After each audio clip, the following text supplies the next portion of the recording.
Hi everyone. So yesterday I managed to get my finder scope sort of jerry rigged onto the Edge 11 and also set up the ASI 2600 camera, all sitting on top of the CGX mount, and dragged it all outside last night and had a play around with it to see what we could capture.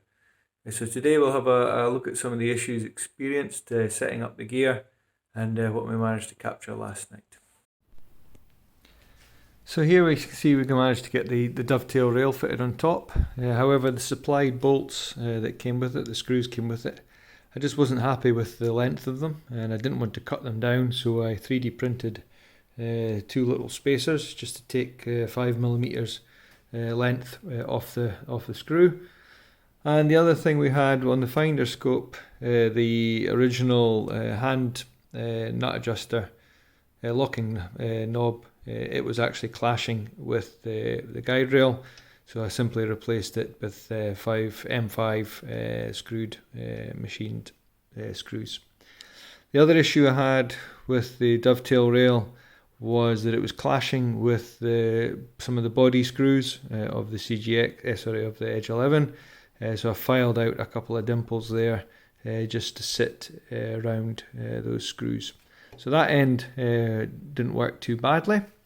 However, at the other end, as I walk around past my table, I've had to temporarily strap the dovetail rail onto the telescope.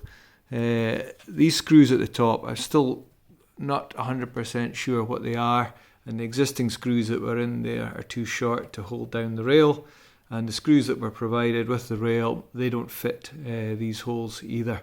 So I'm still trying to work out exactly what type of screw they are. So in the meantime, I've simply used a luggage strap to hold everything securely onto the front end of the telescope. Using the dovetail adapter, again, I had difficulty trying to get it to find holes and plates and things to line up correctly with the guide scope. So again, I simply 3D printed a little adapter piece, a spacer shim, that I could then screw directly in to the bottom of the guide scope rail, and then just screw through the dovetail mount onto the 3D printed, and that's been absolutely fine, no issues at all there.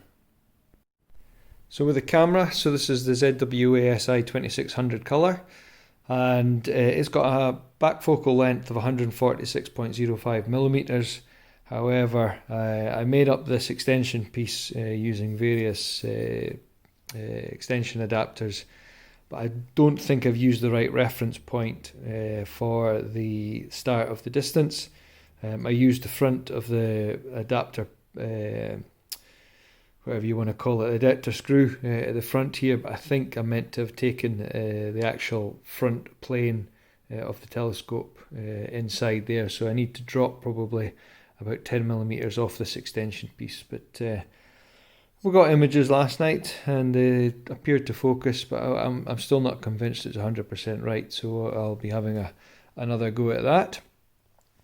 And with the camera itself, so I bought an adapter, 12 volt adapter, obviously for the cooling. It requires a 3 amp 12 volt supply. The one I bought was a 5 amp. However, I just feel that the lead that comes off for the 12 volt side isn't long enough, and I'll have to get an extension cable because what I'm finding is when the telescope's gluing around the brick is getting dragged around and putting a lot of strain on here and hanging up on various pieces. So I think I'm going to have to get an extension cable and then mount this securely somewhere onto the mount somewhere. Other than that, the guiding last night, I'm using my Bresser HD camera that I bought from the Bresser AR90-500 guiding kit, and put that onto the 60mm guide scope. And last night was probably the best guiding I've ever seen. I had it down to 0.4, I think it was, total error, but we'll see that shortly when we have a look at some of the output from last night.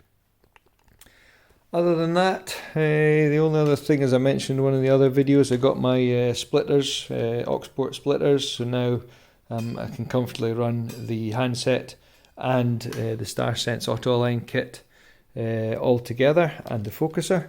No problems there.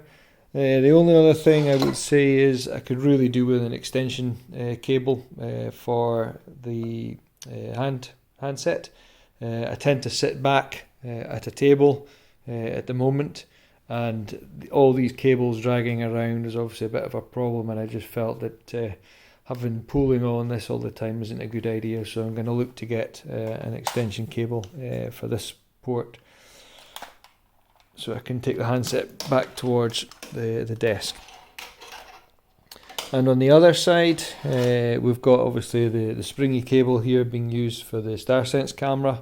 I really want something similar for the focuser. I don't like this long lead. I can't remember which came with which, but that's how I've got them set up at the moment. And in general, just the cable management continues to be a bit of a headache with all the adapters, plugs and USBs and you name it. So I'm thinking about maybe doing something with this USB brick and maybe mounting it on this eyepiece tray or on the leg of the telescope, probably around about here or on here somewhere. So again, I haven't quite decided what I'm going to do there. And with the splitters, I'm also tempted to see if I can 3D print something that will maybe have these sit up on top like that, clipped onto the mount itself, and keep these secure rather than flopping around all over the place. So apart from that, last night went pretty good. I used the StarSense auto align again. It was an absolutely brilliant clear night, using Polaris initially and then Vega as the reference stars, and it polar aligned no problem. And I only did it the once, but everything was coming up pretty good when I was doing all the finding. So last night we had a look, or I had a go at playing around with a couple of planets. Saturn and Jupiter were on their way down early in the evening, and then Mars was obviously on its way up. So we had a poke around with them, and I also had a look at the Bubble Nebula last night just to see how I could get that. So we'll take a look at some of the captures from that just shortly. So on the hardware side, that's pretty much it. I think it was a pretty good evening.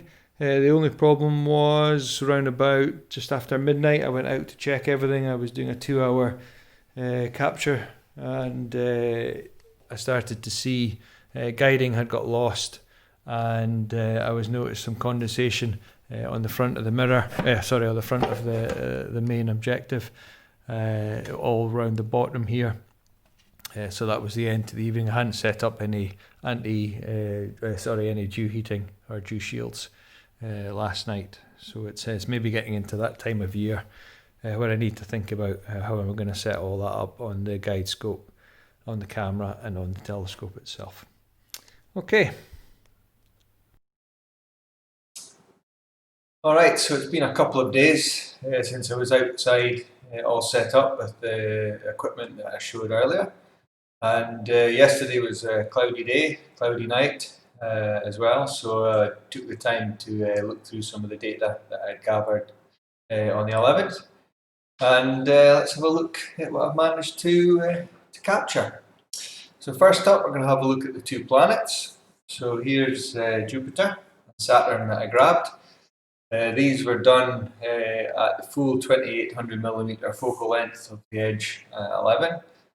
With no Barlows, no filters, and using the ZWO-ASI 2600 MCP colour camera. And to capture the two planets, I used the ZWO-ASI capture software. So for the picture of Jupiter, this was actually one of the frames from 503 frames that were grabbed. And for Saturn, this was one of the frames from the 149 frames that were grabbed. And I used PIP, which is the Planetary Imaging Pre-Processing Software, which I'll put a link down in the description, just to grab out these frames, and also it allows you to make an easy animation of the frames that you've captured. So that didn't go too badly, considering I didn't have Barlow lens and magnifying up the image anymore. But however, I'm pleased that I can see some of the detail on the surface of Jupiter and also some of the detail in the rings of Saturn there. Certainly room for more improvement, but it's a good start. So the next thing we're going to have a look at is the Bubble Nebula, also known as NGC 7635. This was captured using Astrophotography tool, APT, and this was a stack of 19 5-minute subs.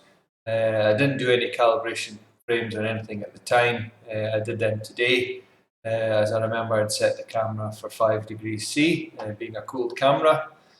I only managed to get 19 frames. There was a couple that were star trails on them. I think there was a meridian flip that happened at the same time. And also towards the end of the night, I went out to check just after midnight, and there was condensation starting to form on the lenses or on the glass of the telescopes. And I'd also lost guiding. So that was the end of the night. I just hauled everything back inside. It was about 20 past 12, so enough was enough for that evening. I'm still not convinced, as I said earlier, that I've got the correct back focal distance set up on the scope, so I'm going to have another look at that. In the picture there, you can see the stars are still a little bit fuzzy, and also the guiding was just a little bit out, I think, about a slight stretch in stars all in the same direction. So the guiding, however, on saying that, it was probably the best I've seen so far with my setup. This was the first time I'd used the guiding on the C11. Previously with the Bresser Newtonian, the 8-inch.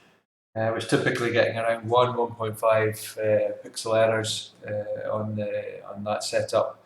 However, with this setup, I managed to get down to 0.47 pixels or 0.56 arc seconds. So it's quite straight, clean trend there, which was pretty good. I dare say with some more tuning on the mount and a bit more better alignment, maybe I could certainly have room for improvement on there.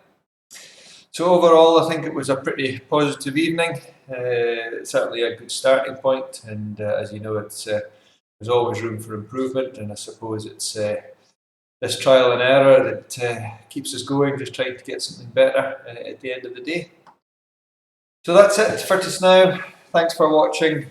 Please obviously comment any improvements, suggestions or concerns or anything like that in the comments.